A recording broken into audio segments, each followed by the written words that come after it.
Hi, careerists. It's Kimberly Robb Baker with thislittlebrand.com, and I'm coming to you on Working Parent Wednesday to talk about how we can integrate our work with our time with our children. How can we take these two spaces of family and work and make them more integrated? And why would we want to? So, one of my goals for this year is to have more of that integration. And of course, there are times, depending on what your job is, when you do need to focus. I'm here at my co-working space because I can't do all of my work with my children. But there was a time when I did do all of my work with one child who was in kindergarten. He was unschooling, but he was beside me working, and it worked out really very well. I'm at a point now where I have three children, including a toddler who's I think he's just starting to emerge from the state of separation anxiety, which makes it hard to work beside him and hard to work even on the opposite door of him. I used to have a home office, and hearing him calling for me was very distracting, and I wasn't able to kind of make it happen.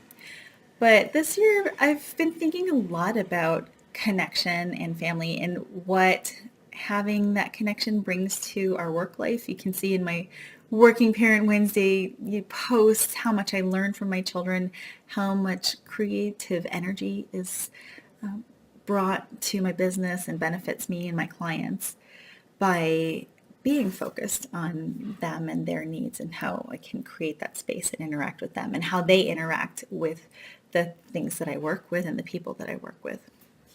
So I also think it's good for children to see what work looks like. I think it's good for children to see, or at least I'll speak for me and my children, it's good for them to see that I have an identity that's not just their mother. And P.S., if you Google working with your children, you'll get a bunch of stuff about women balancing their work-life responsibilities. So I'd kind of like to throw all that gender stuff out the window, because male executives, never get asked like, oh, how do you do it all? Because it's assumed that somebody else is a woman is there taking care of the family. So let's throw these gender assumptions aside. We're really talking about working parents and integrating that work life. So I'm not just their parent. I'm not just their mother. They can see that I am an earner, and they get an idea of what earning is. And they also see that I'm a human being who has an identity, who has something to contribute to the world that is mine, right? It's not just associated with being a certain person and playing a certain role in their lives. I've been really re-inspired, and I feel like it's a nod from the universe that my friend Tiffany, who I met before she was, super famous, my friend Tiffany Brooks, who is on Hgtv and has had a few shows there, she just launched a show, and I don't know, do you say that, launching when a show goes out? But it premiered, it's a premiere. So it premiered this weekend. It's called Brooks and Mortar, and I'm so excited. She is actually doing a show where she and her husband and her brother and her son, who I don't know his exact age, he's like an adolescent, but they're all going in, and she's an interior designer, and they go in and just are reshaping, what do you call it? A makeover. Yeah, they're doing makeovers for people inside their houses. And I just loved it because everybody is there contributing. And she said her husband is like her backup singer, or not her husband, her brother's like the backup singer to her main show. He kind of like makes all the things happen that she wants to have happen. He's like, yeah, yeah.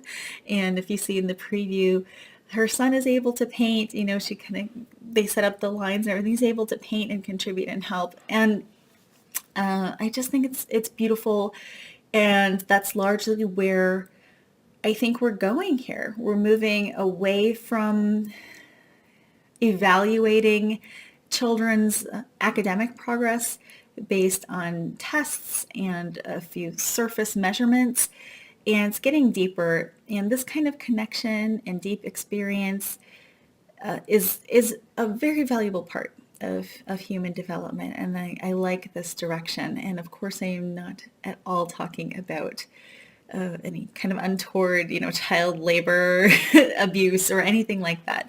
This is about making an environment that's enriching for them and that's enriching for your work. So what does that mean for you? I don't know. Think about your life and how Do you wish you had more time to work? Do you wish you had more time with your children? Do you wish you had more connection with either of those? And in kind of taking those Venn diagrams of what you need in your work life, what you need in your home life, and like, and a third circle, like third circle, what you need, what your children need. So if you can kind of Venn diagram that, and what does that sweet spot look like? So ideas include, one thing I'm doing is I'm taking Thursday to be with my children, and I am arranging our space and setting up the day to make that as successful as possible. And I'm kind of planning to grow from there. So is there one little thing that you could do that you could experiment with to see if you could pursue your career and interact with your family at the same time? Or it might be maybe once a month you bring your child to work with you. You let them work alongside you. If your child is in school, maybe they come after work, and after their school they can come to your job and sit and do their homework beside you. There are a myriad of ways this could work for different families and different careers, but I think it's worth playing around with and experimenting with. Yes, even if you're an executive. I know there are places children aren't supposed to be, like boardrooms and lobbies of important offices. But I'm telling you, if you will just take a chance in a way that feels maybe not totally safe, maybe like, this far out of your comfort zone, if you can take that chance with your children and just see what happens, I think you'll be surprised, and pleasantly so.